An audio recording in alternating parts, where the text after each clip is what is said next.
Assalamualaikum warahmatullahi wabarakatuh. Selamat pagi, siang, atau sore kepada Bapak Guru mata pelajaran PJOK. Perkenalkan, nama saya Sultan Ali Putra. Saya dari kelas 12 IPS 2. And today I'm going to present about sexually transmitted diseases or STD, atau dalam bahasa Indonesianya adalah penyakit menular seksual, PMS. Langsung saja kita mulai dalam pengertiannya. Pengertian dari penyakit menular seksual atau PMS adalah penyakit yang dapat ditularkan melalui kontak seksual. Penyakit ini juga sering disebut infeksi menular seksual atau IMS, atau juga penyakit kelamin PK. Nah, dari sekian banyak penyakit menular seksual, saya memilih untuk mendalami penyakit seksual sipilis atau raja singa. Nah, sipilis merupakan salah satu penyakit menular seksual yang disebabkan oleh infeksi bakteri Treponema pallidum. Bakteri ini masuk dan menginfeksi manusia melalui luka di vagina, penis, anus, bibir, atau mulut. Lalu, apa sih yang membuat saya tertarik untuk meneliti penyakit ini? Jadi, kita masuk ke sejarah singkatnya, karena ini juga berhubungan dengan sejarah singkatnya. Beberapa waktu yang lalu saya melakukan research terhadap subbab ini, dan saya menemukan bahwa sipilis ini merupakan salah satu penyakit menular seksual yang tertua atau yang pertama ditemukan, sejalan dengan gonorrea. Nah, lalu istilah sipilis ini pertama kali digunakan oleh seorang dokter dan penyair Italia, Girolamo Fracastoro. Nah, terus ada, menurut teori Columbian, kru Columbus yang membawa penyakit tersebut dari Amerika atau benua baru ke Eropa ketika mereka kembali pulang pada 1492.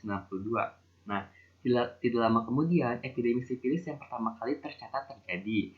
Saat itu Prancis tengah menginvasi kota Naples di Italia pada 1495.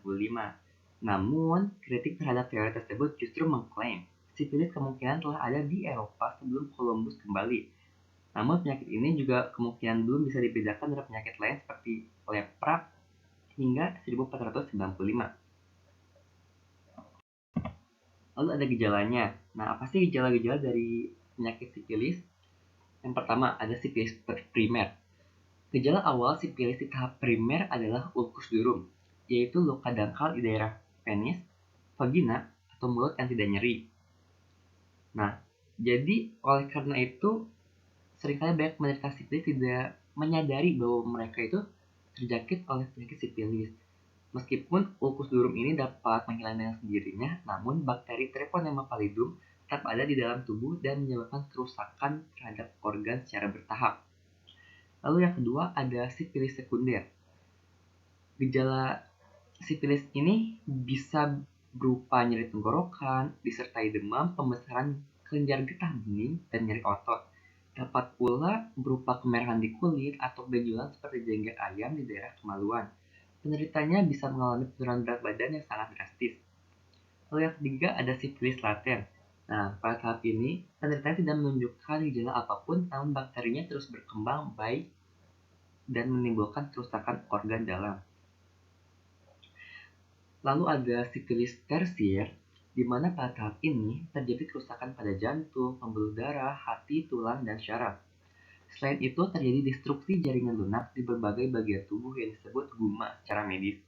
Nah, lalu sipilis yang menyerang syaraf disebut dengan neurosipilis dan dapat mengakibatkan gangguan daya ingat, kelemahan tangan dan kaki, kesemutan, gangguan konsentrasi, sakit kepala, kejang, atau gangguan penglihatan. Nah, lalu ada diagnosisnya. Apa sih yang harus dilakukan atau bagaimana caranya untuk mengetahui virus itu ada dalam tubuh, atau bakteri itu ada dalam tubuh kita? Yang pertama adalah pemeriksaan darah. Pemeriksaan darah berupa pemeriksaan VDRL atau Venereal Disease Research Laboratory dan TPHA atau Treponema pallidum hemagglutination dapat dilakukan untuk mendeteksi adanya antibodi terhadap bakteri penyebab sipilis. Dan yang kedua adalah pemeriksaan cairan dari ulkus dulum dilakukan dengan mengambil sampel cairan dari ulkus dulum dan melihatnya di bawah mikroskop. Nah, lalu ada pengobatannya. Untuk pengobatan sifilis ini di tahap stadium primer, sekunder, dan laten umumnya diobati dengan antibiotik benzatin penisilin yang disuntikan ke dalam otot. Sifilis stadium tersier dan neurosifilis juga diobati dengan obat yang sama, namun frekuensi pemberiannya lebih sering. Selain itu, yang tak kalah pentingnya adalah penderita sifilis tidak boleh melakukan hubungan seksual sama sekali sampai pengobatan sifilis selesai dan sudah dinyatakan sembuh oleh dokter. Lalu ada pencegahannya. Nah, pencegahannya apa sih yang harus dilakukan agar tidak terkena dari bakteri sifilis ini? Well, yang pertama adalah kita tidak melakukan hubungan seksual atau abstain. Yang kedua adalah monogami atau tidak bergonta-ganti pasangan dan hanya berhubungan seksual dengan satu orang. Lalu yang ketiga, menggunakan kondom saat berhubungan seksual. Dan yang terakhir adalah bila menggunakan sex toys, tidak bertukar sex toy dengan orang lain. Nah, kiranya itulah yang dapat saya sampaikan. Jika dilihat lagi, sangat seram ya sifilis ini.